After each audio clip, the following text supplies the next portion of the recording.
بسم الله الرحمن الرحيم. الحمد لله رب العالمين، والصلاة والسلام على خاتم الأنبياء والمرسلين نبينا محمد وعلى آله وصحبه أجمعين. أما بعد، منهج السالكين وتوضيح الفقه في الدين للإمام عبد الرحمن بن ناصر السعدي رحمه الله. آج کے نشست میں ہم کتاب الطہارہ سے درس کا آغاز کریں گے، لیکن اس سے پہلے میرا ایک سوال ہے یا چند سوال ہیں۔ پچھلے درس میں ہم نے علم کے تعلق سے بات کی ہے۔ علم کی کیا تعریف ہے؟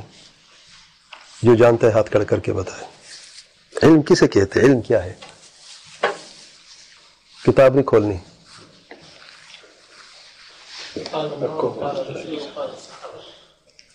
قال اللہ وقال رسول وقال الصحابہ، ہم نے یہ پڑھا، ایک بات تو ٹھیک ہے، لیکن تعریف کیا ہے؟ حق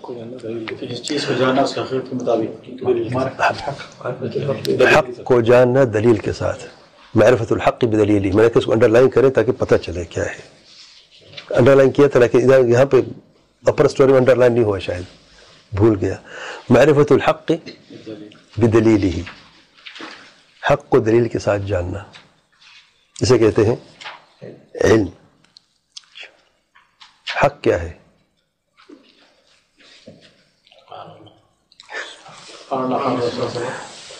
دلیل، پھر دلیل کیا ہے؟ قال اللہ قال رسول اللہ صلی اللہ علیہ وسلم۔ اگر حق یہی ہے تو پھر دلیل کیا ہے؟ یہ واجب ہے، نوٹ کر لیں، اگر درس میں سنوں گا آپ سے، سر آپ بھی سرچ کیا کریں۔ حق کسے کہتے ہیں؟ میں دیکھتا ہوں آپ کہاں تک پہنچتے ہیں، پھر اگلے درس میں انشاءاللہ دیکھتے ہیں۔ ایک ہفتہ پورا آپ کے پاس ہے۔ حق کیا ہے؟ اچھا، فقہ کی تعریف کیا ہے؟ فقہ کسے کہتے ہیں؟ جی، معرفت الاحکام الشرعیہ۔ کون سی شرعی احکام؟ سارے؟ الفرعیہ بالادلہ۔ التفصیل یہ بعض کتابوں میں ہے، جو شیخ صاحب بیان کیا تھا، الکتاب، السنہ، الاجماع والقیاس الصحیح۔ جب آپ جانتے ہیں، معرفت رکھتے ہیں احکام شرعیہ فرعیہ کی، شریعت کے جو فرع حکم ہے، فرعی جو کہتے پھر اصول نہیں، اس میں اصول عقیدے کے اصول ہیں، جو اس کے علاوہ آپ احکام شرعیہ کی بات کرتے ہیں، دلائل کی روز، کون سی دلائل کی بنیاد پر؟ قرآن، سنت، اجماع اور قیاس صحیح کی بنیاد پر، اس کو کہتے ہیں فقہ۔ احکام شرعیہ کتنی ہیں؟ 5 ہیں۔ کون سے ہیں؟ سب سے پہلے واجب ہے۔ واجب کی تعریف کیا ہے؟ پڑھ کے آیا کریں، تاکہ اگلے ہفتے سے پھر یہی پوچھوں گا میں انشاءاللہ، ٹھیک ہے نا؟ آسان ہے، ایک دفعہ ریوائز کر لیں، کیونکہ درس میں مختصر کرنا چاہتا ہوں۔ میں نے کہا 10 منٹ کا درس ہونا چاہیے، آدھے گھنٹے کا چلا جاتا ہے، تو آپ بھی ذرا ساتھ دیں، ریوائز کرتے رہیں گے۔ پچھلا درس تھوڑا سا دیکھیں گے کیا ہے، تاکہ آگے بڑھیں۔ احکام شرعیہ 5 ہیں۔ واجب ہے، اس کے ضد حرام ہے، مستحب ہے، اس کے ضد مکروہ ہے، اور پھر مباح ہے، ٹھیک ہے۔ آج کی درس میں شیخ صاحب فرماتے ہیں کتاب الطہارہ، طہارت کے احکام اور مسائل۔ قال النبی صلی اللہ علیہ وسلم، اللہ تعالیٰ کے پیار صلی اللہ علیہ وسلم نے فرمایا ہے، بنی الاسلام علی 5، اسلام 5 بنیادوں پر قائم ہے۔ شہادت ان لا الہ الا اللہ وان محمد رسول اللہ واقام الصلاۃ وایتاء الزکاۃ وحج البیت وصوم رمضان، متفق علیہ۔ اسلام کی 5 بنیادیں کیا ہیں؟ انہیں کہتے ہیں ارکان اسلام۔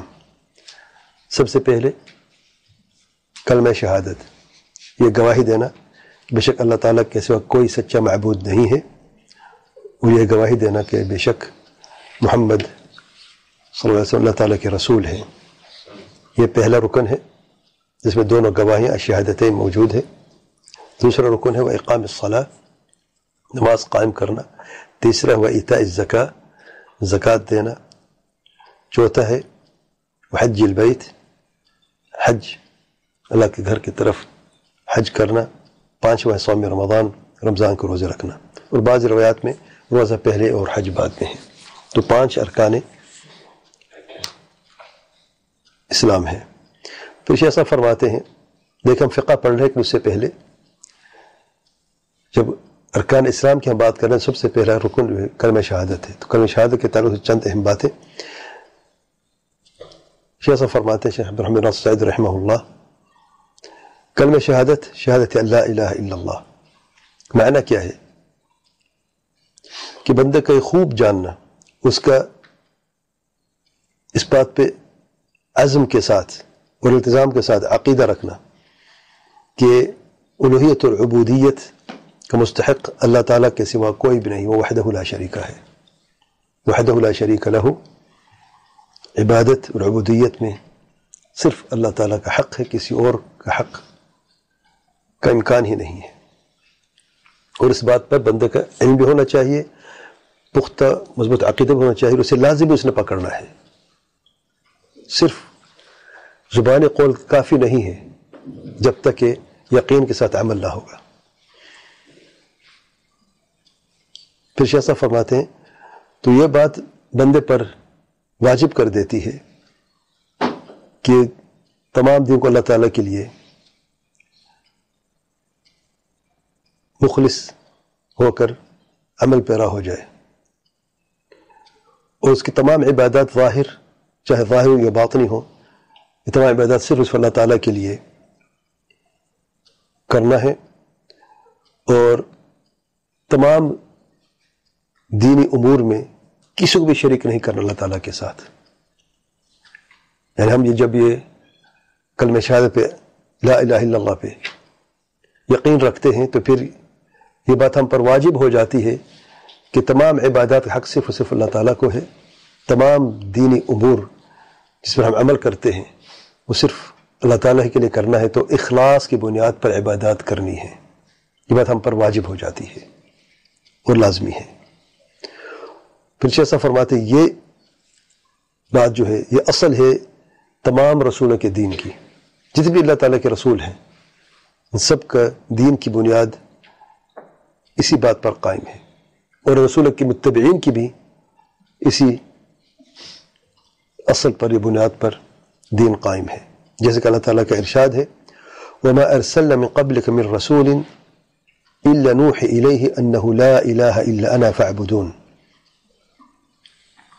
وَمَا أَرْسَلْنَا مِن قَبْلِكَ مِن رَسُولٍ، آپ صلی اللہ علیہ وسلم سے پہلے ہم نے کوئی رسول نہیں بھیجا، إِلَّا مگر استثناء ہے، نوحی الیہ، اس پر وحی کرتے ہیں، انہ بے شک، لا الہ الا انا فاعبدون، اللہ تعالیٰ کے سوا کوئی سچا معبود نہیں ہے، میرے سوا کوئی سچا معبود نہیں ہے، فاعبدون بس میری ہی عبادت کرو. سبحان اللہ. تو اس میں یہ واضح الفاظ ہیں کہ تمام انبیاء اور رسولوں کا جو دین ہے اور اس دین کی جو اساس ہے وہ ہے توحید عبادت. لا الہ الا اللہ کے بنیادی معنی کیا ہے؟ توحید عبادت ہے. پھر شیخ صاحب فرماتے رحمہ اللہ وشہادت ان محمد رسول اللہ، کہ بندہ کہ یہ عقیدہ ہو کہ بے شک اللہ تعالیٰ نے اپنے پیار پیغمبر صلی اللہ علیہ وسلم مبعوث فرمایا ہے تمام ثقلین کی طرف، جن اور انس کی طرف، بشیر و نذیر، خوشخبری دینے والا اور ڈرانے والا، وہ دعوت دیتا ہے اللہ تعالیٰ کی توحید کی طرف اور فرمانبرداری کی طرف. اور اللہ تعالیٰ کے پیار پیغمبر صلی اللہ علیہ وسلم کی فرمانبرداری ان امور سے ہوتی ہے، تصدیق خبری ہی، یعنی اللہ تعالیٰ کے پیارے پیغمبر صلی اللہ علیہ وسلم کی جو فرمانبرداری ہے تصدیق خبری ہی وامتثال امره واجتناب نهيه، وانه لا سعادة ولا صلاح في الدنيا والآخرة الا بالايمان به وطاعته. اس انڈر لائن کریں کہ اللہ تعالیٰ کے پیارے پیغمبر صلی اللہ علیہ وسلم تمام جن اور انس کو جو ثقلین ان کو دعوت دیتے ہیں الى توحید اللہ، اللہ تعالیٰ کی توحید کی طرف، وطاعته و فرمانبرداری کی طرف. اور طاعت کیسے ہوتی ہے؟ بتصدیق خبری ہی، خبر کی تصدیق کرنے سے، جو بھی خبر دیتے ہیں اللہ تعالیٰ کے پیارے پیغمبر صلی اللہ علیہ وسلم اس کی تصدیق کرنی ہے. امتثال امرہ، اور حکم کو بجا لانا ہے. واجتناب نہیہ، اور جس چیز سے منع فرمائے اللہ تعالیٰ کے پیار پیغمبر صلی اللہ علیہ وسلم متوجہ سے اجتناب کرنا ہے. وَأَنَّهُ لَا سَعَادَةَ وَلَا صَلَاحَ فِي الدُّنْيَا وَالْآخِرَةِ إِلَّا بِالْإِيمَانِ بِهِ وَطَاعَتِهِ، اور کوئی بھی سعادت یا صلاح دنیا و آخرت میں نہیں ہے مگر آپ صلی اللہ علیہ وسلم پر ایمان اور آپ صلی اللہ علیہ وسلم کی فرمانبرداری سے.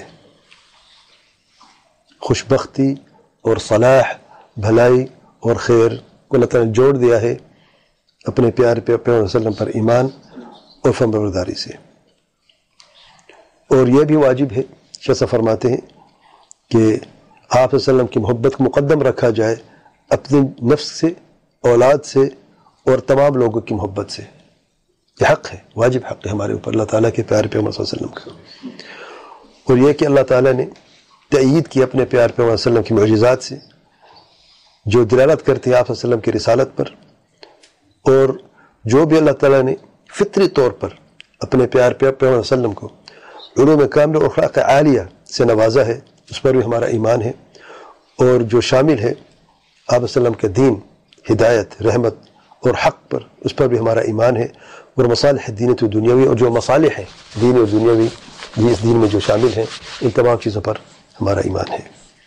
وہ سب سے بڑی آیت اور سب سے بڑا معجزہ جو اللہ تعالیٰ کے پیارے پیغمبر صلی اللہ علیہ وسلم کا هذا القرآن العظیم، هذا القرآن العظیم، عظیم قرآن ہے، بما فيه من الحق في الاخبار والامر والنہی، اور جو حق ہے اس قرآن مجید میں، کیا خبر ہو اخبار میں سے، امر اور نہی میں سے جو ہے، تمام حق جو ہے یہ قرآن عظیم میں موجود ہیں، اور ہمارا ایمان ہے تمام چیزوں پر. واللہ اعلم.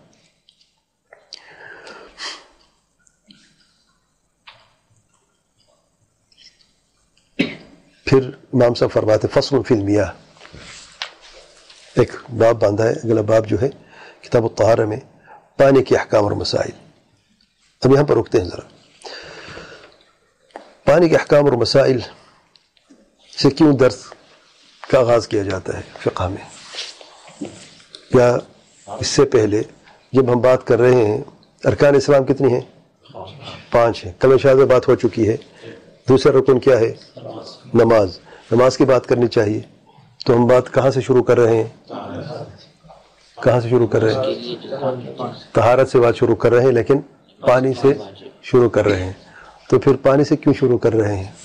طہارت کے لیے ضروری چیز وہ بھی نماز کے لیے طہارت ضروری ہے. دلیل آگے بیان کریں گے انشاءاللہ، دلائل ساری. اور طہارت کے لیے پانی کی ضرورت ہے. پانی کی ضرورت ہے، یا پانی نعم بدل، مٹی جیسے بعد میں بات ہوگی. تو پانی سے ہمیشہ کتاب الطہارہ کا آغاز کیا جو فقہ میں کتابوں میں پانی کے احکام اور مسائل. پانی کے بعد پھر برتن کی، کیونکہ پانی جو آپ استعمال کریں گے وضو کے لیے تو برتن میں ڈالیں گے نا. کیسے دیکھیں فقہ کیوں کیسے کہتے ہیں فقہ نے کس طریقے سے، اگرچہ یہ چیزیں موجود ہیں قرآن سنت میں ساری، تو اکٹھا کر کے ایک خلاصہ آپ کے سامنے رکھ دیا ہے تاکہ اس ترتیب سے آپ جائیں گے تو پتہ بھی چلے گا کہ کوئی بات بغیر وجہ کے نہیں بیان کی گئی ہے. وضو کے لیے پانی، اور پانی کے لیے برتن. پھر برتن کس کو استعمال کیا جا سکتا ہے، کون سے استعمال نہیں کیا جا سکتا ہے، کون سا حلال ہے، کون سا حرام ہے. حرام برتن میں اگر آپ نے وہ پانی ڈال کے وضو کر رہے نماز ہوگی کہ نہیں ہوگی، بات اصل یہ ہے. تو اگلے درس میں انشاءاللہ پانی کے احکام مسائل سے شروع کریں گے. واللہ اعلم. سبحانک اللہم و بحمدک، اشہد ان لا الہ الا انت، استغفرک و اتوب الیک.